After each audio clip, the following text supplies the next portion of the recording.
Hey, welcome to Deep Purple Podcast, or actually it's Bleed Deep Purple Podcast. I changed the name.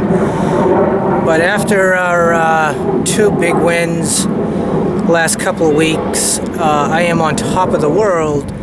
So I decided to come up to the A Mountain here in Tempe, Arizona, and do a podcast that I'm going to call Top of the World Podcast. So let me scan this area so you can see where I am right now. So you're looking over Tempe, Arizona State University, or ASU. Right down there is Mill Ave. Over yonder is the Phoenix skyline. Can you see that? And then I live like way over there to the north a little bit from the skyline. And the airport is right over there. If you look up to the sky, you can see Jupiter and Mercury. They're up there somewhere. Look at the mountains to the south. And I'm going to scan this way here. This is all ASU, and they're growing like crazy. Seems like every other day there's a new building going up. And then I actually have to head up there where all those people are. So when I do that, I'm going to launch into my podcast about Sunday's game, big come from behind win, and talk about that, because there are a lot of things that need to be said about that game that I haven't heard online from some of the other podcasters and some of the ESPN and Vikings.com and all that. So I'm going to take a quick break and we'll be back. Welcome to Prairie Machining, the #1 machine shop in Minnesota. Located in Chaska, Minnesota. Located just 25 miles southwest of Minneapolis. If you're looking for quality machine parts, you need to call 952-448-4005.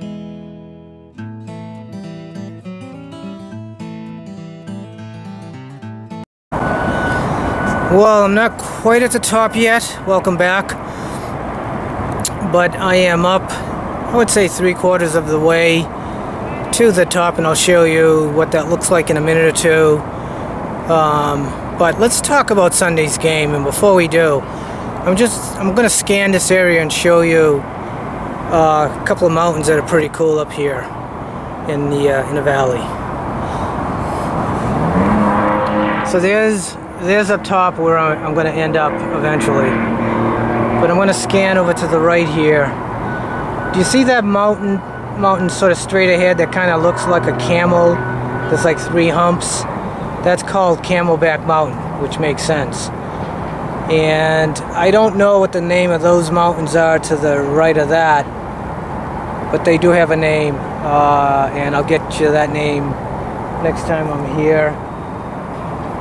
Those are mountains to the south. Again, that's Tempe. All those buildings going up.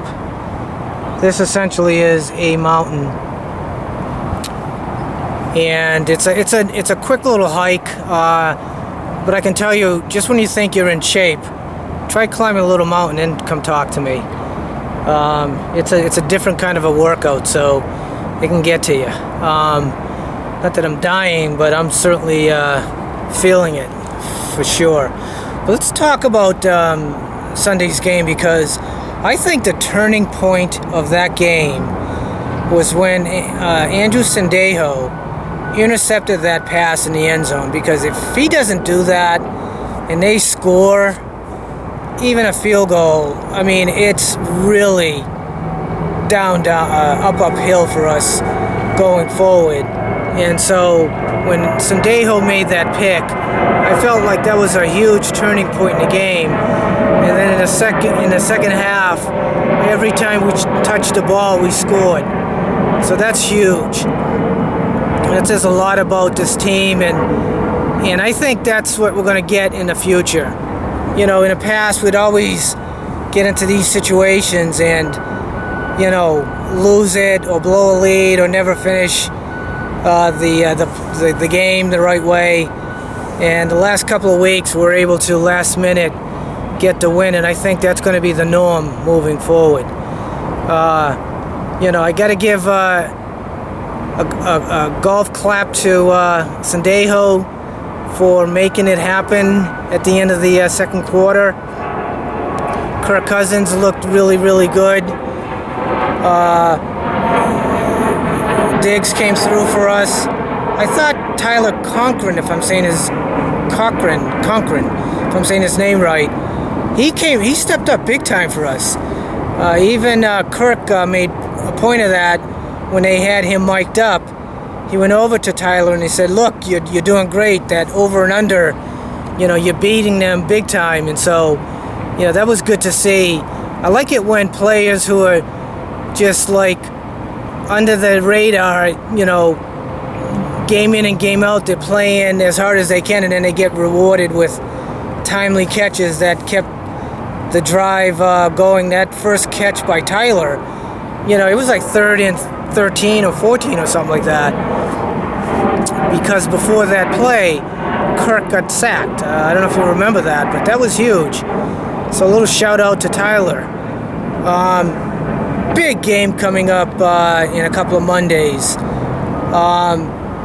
If we win that game, and we certainly are in a good position to do so, things are really looking good. Really looking good. And if the Packers lose on Sunday to the 49ers, we're essentially, tied for first? Or close to it? Then it's a different story. So I'm going to say the Packers don't get it done. We're tied until Monday night. If we win Monday night, then we have a lot of hope in terms of maybe getting a home playoff game, and maybe even home field advantage through the playoffs. Because the 49ers have a tough schedule, and I'm going to show you that right after we take a break. Welcome to Prairie Machining, the #1 machine shop in Minnesota. Located in Chaska, Minnesota. Located just 25 miles southwest of Minneapolis. If you're looking for quality machine parts, you need to call 952-448-4005.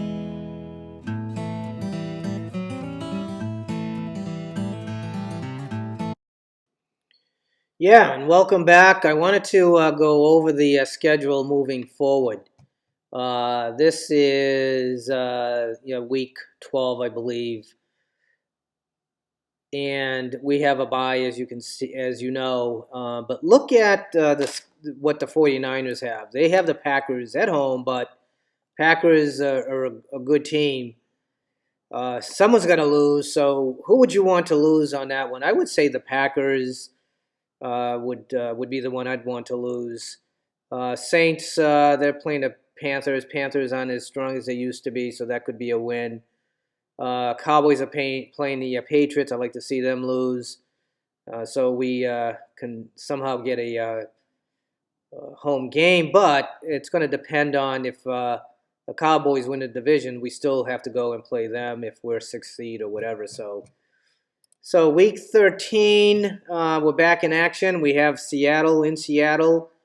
That's going to be a huge game for us. We need that game big time. It looks like the Packers are playing the Giants. That's going to be an easy game. 49ers, again, they have a tough schedule. They're playing the Ravens at home. That's not an easy game for them, so they could be in some trouble there. Let's go to week 14. Week 14, 49ers are going to play the Saints in New Orleans, so that's going to be a tough game. So the 49ers could end up, not as good as they began. So that's Packers, Redskins are playing them at home. That's probably an easy game. Seattle's going into the Rams. That's not an easy win. We got the Lions at home. Lions, even though they're kind of out of it, they're still a dangerous team. Let's go to week 15. The Packers are playing the Bears at home.